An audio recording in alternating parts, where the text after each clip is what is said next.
हमारे निबट जाते हैं तो जीवन में एक संतुष्टि होती है, एक शांति होती है, एक आनंद होता है, एक कलेश नहीं होता, कुछ पीछे छूट गया, कुछ रह गया। इसीलिए बहुत सारे लोगों को देखा गया, उनके पास धन दौलत होती है, गाड़ी बंगले नौकर चाकर, लेकिन उन्हें उनके पास शांति नहीं होती। ऐसा लगता है कि अब क्या करें जिससे संतुष्टि मिले, अब क्या करें जिससे खुशी मिले।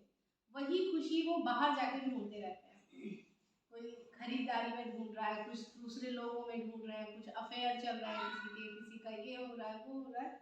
वो वही खुशी है जो वो बाहर में ढूंढते हैं, जबकि ये है क्या, ये सिर्फ और सिर्फ वो है जो कि हमारी इच्छाएं पूरी नहीं होती, तब हम उन इच्छाओं के चलते बेचैन रहते हैं, परेशान रहते हैं। इतना हमने जाना।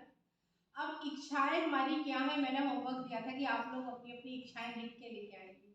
उसके जो आगे का कैसे करना है, उन्हें पूरा करना है या नहीं करना है, ये हम अगले सेशन में बताएंगे, शाम में लास्ट में बताएंगे। इसके आगे चलते हैं। अस्तित्व की हम बात कर रहे थे।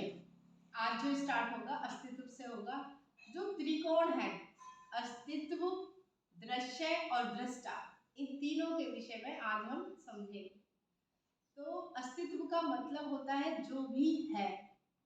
अस्तित्व अस्थि शब्द से बना है, मतलब होनापन, एग्जिस्टेंस, वो है अस्तित्व। इसी अस्तित्व को ही अलग अलग धर्मों में ईश्वर कहते हैं, परमात्मा कहते हैं, इसी को ही संपूर्णता कहते हैं, इसी को ही परम कहते हैं, परमानंद भी इसी को कहा जाता है।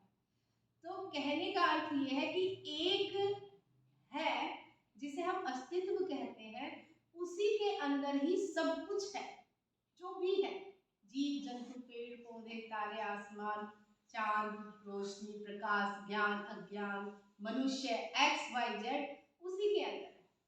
तो एक जो है ये है अस्तित्व, जिसे हम परमात्मा या ईश्वर भी कहते हैं। अब जैसे मैं हूँ, मैं एक बेटी भी हूँ, और मैं एक माँ भी हूँ, और मैं एक पत्नी भी हूँ। तो क्या अब मैं तीन थोड़ा ही हूँ? तीन तो मैं नहीं हूँ, मैं तो एक ही हूँ। चाहे तो मुझे बेटी के रूप में किसी ने देखा होगा, मुझे किसी ने मुझे पत्नी के रूप में, किसी ने मुझे बहन के रूप में, अब आप लोग मुझे एक व्यास के रूप में देख रहे हैं, है ना? लेकिन मैं चार तो नहीं हूँ ना, मैं तो एक ही हूँ। तो उसी तरह से जो परमात्मा है, इसके नाम अलग अलग अलग अलग, जिसको जो अच्छा लगा उसने कहा, वो भी एक ही है। सभी धर्मों में जिसको कहा जाता है कि ये परम है, वो एक ही है, जिसे हम यहाँ पर अस्तित्व कहते हैं। अगर किसी को ये नाम ना अच्छा लगे तो वो उसे ईश्वर या परमात्मा भी कह सकते हैं। अब वही अस्तित्व दो रूपों में हमें दिखाई देता है। जैसे मैंने कहा ना, मैं बेटी रूप में भी हूँ, मैं माँ रूप में भी हूँ, मैं बहन रूप में भी हूँ, वैसे ही हूँ मैं एक ही, वैसे ही अस्तित्व भी हमें दो रूपों में दिखाई देता है। एक तो वो रूप है जो कि इसका प्रकट है, उसी प्रकट को ही हम दृश्य कहते हैं, उसी प्रकट को ही हम अनुभव कहते हैं। वही माया है, उसे माया के नाम से भी जानते हैं, उसे चित्त के नाम से भी जानते हैं, विज्ञान उसे ऊर्जा के नाम से जानता है, शक्ति के नाम से जानता है, कुछ उसे कुंडलनी कहते हैं। तो देखिए, जो प्रकट रूप है भगवान का, ईश्वर का, जितना भी है, उसे कितने सारे नामों से हम जानते हैं। अब इसमें से जो भी नाम आपको अच्छा लगे आप उसका इस्तेमाल कर लीजिए।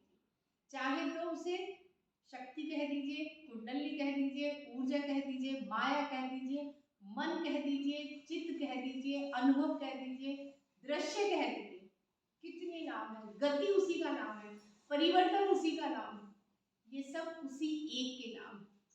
लेकिन ये ध्यान रखना, ये जो प्रकट रूप है, जो दिखाई दे रहा है, ये जो प्रकट रूप है, जो भी हमारे को दिखाई दे रहा है, ये हम जो इन्हें नाम दे रहे हैं ना, ये हम इसके गुणों के बारे में बता रहे हैं, प्रकट भाग के गुण बता रहे हैं कि ये शक्ति है, इसका मतलब वो बहुत शक्तिशाली है। ये माया है, इसका मतलब वो छलावा भी है, जो है वो दिखा नहीं रहा, जो नहीं है उसे दिखाया जा रहा है। इसमें गति है, बहाव है, जीवन में भी बहाव है ना, बच्चे हुए, बड़े हुए, बूढ़े हुए, जवान हुए, टाइम हो गए, फिर अगला जन्म हो गया। बहाव है यहाँ पे, कोई भी चीज यहाँ स्थिर नहीं है, बह रही है, बहती जा रही है बहाव में। तो ये सब उसके गुण ही है। जब हम प्रकट भाग को भी एक्सप्लेन करने के लिए, उसके